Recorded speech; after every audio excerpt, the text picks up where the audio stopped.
Hello everyone, welcome to physics by Vijay academy. अब इस question में क्या बोल रहा है, in a conductor if the number of conduction electron per unit volume is this is called the electron density. ध्यान रखिएगा। And mean free time is 25 fs, that means 25 femtosecond. Its approximate resistivity is, इसकी approximate resistivity हमें find out करनी है। हमें पता है resistance क्या होता है, R is equal to rho into L by A. ये जो रो है यही रेसिस्टिविटी है, ये आपको पता है। हम इस रेसिस्टिविटी की वैल्यू निकालेंगे। हमारे पास एक फॉर्मूला होता है I is equal to V ना V D into E into N into A. ये जो एन है ये आपको पता है electron density, that means number of electron per unit volume, ये आपको पता है। A cross sectional area, E electron जो वैल्यू है 1.6 इंटू 10 की power minus 19, VD drift velocity या ड्रिफ्ट स्पीड। ठीक है। अब हमारे पास ओम्स लॉ के हिसाब से V is equal to I R होता है। यहां से मैं इस R की वैल्यू निकालूंगा V अपॉन आई। ठीक है। अब मैं I की वैल्यू लिखूंगा V अपॉन में V D into E into N into A. Clear है। यहां से V अपॉन में अब मैं ड्रिफ्ट वेलोसिटी का फॉर्मूला लिखूंगा। ड्रिफ्ट वेलोसिटी या ड्रिफ्ट स्पीड जो होती है वो होती है E into capital E upon में mass of electron into time. Time क्या है हमारा, रिलैक्सेशन टाइम। ठीक है। और यहां पर एज इट इज लिखेंगे E into N into A.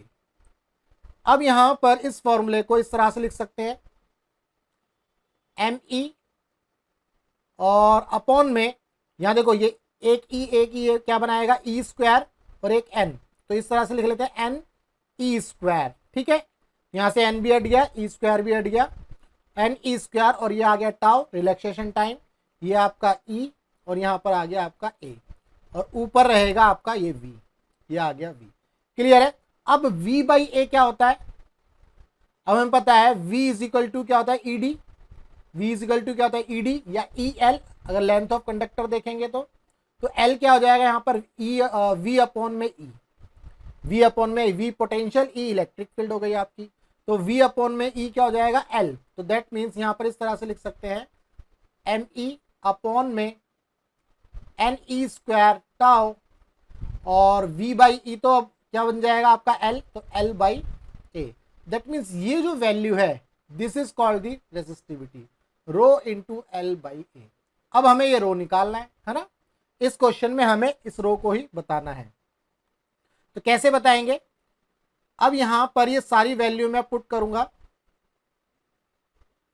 ये रो हो जाएगा हमारा M E mass of electron 9.1 into 10 की पावर माइनस 31, ये आ गया अपॉन में N number of electron per unit volume, that means electron density ये गिवन है 8.5 इंटू 10 की power 28, E square that means 1.6 into 10 की पावर माइनस 19, इसका हम स्क्वायर कर देंगे, into relaxation time. Relaxation time कितना है 25 फेम्टो सेकेंड, मैं यहाँ लिख लेता हूँ 25 फेम्टो सेकेंड, दैट मीन्स कितना हो गया 10 की पावर माइनस 15 सेकेंड।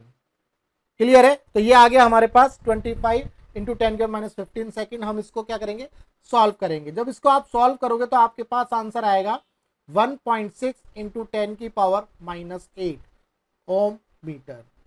जब आप इसको सॉल्व करोगे तो आपका ये वैल्यू आने वाली है। तो हमें रेसिस्टिविटी अप्रोक्सीमेट बतानी थी, तो यहां पर एक तरह से आप देख सकते हो 10 की पावर माइनस 8 जब आप सॉल्व करोगे ये मिलेगा, तो इस ऑर्डर में आएगा 10 की पावर माइनस 8 हमारा डी ऑप्शन में हमें मिल रहा है। इसको आप सॉल्व करोगे तब आपको ये डी ऑप्शन मिलेगा। क्लियर है। तो इस क्वेश्चन का जो सही आंसर है वो डी है, 10 की पावर माइनस 8 अप्रोक्सीमेट वैल्यू है 1.6 इंटू 10 की पावर माइनस 8 ओम मीटर। क्लियर है। उम्मीद करता हूं आपको ये कॉन्सेप्ट समझ में आया कि रेसिस्टिविटी का जो फॉर्मूला है ये कैसे बनाया गया है या कैसे डेराइव हुआ है, मैंने इस क्वेश्चन में ये बताया। इसके बाद आपको सारी वैल्यू रखनी है, वैल्यू रखने के बाद आपका आंसर आ जाएगा।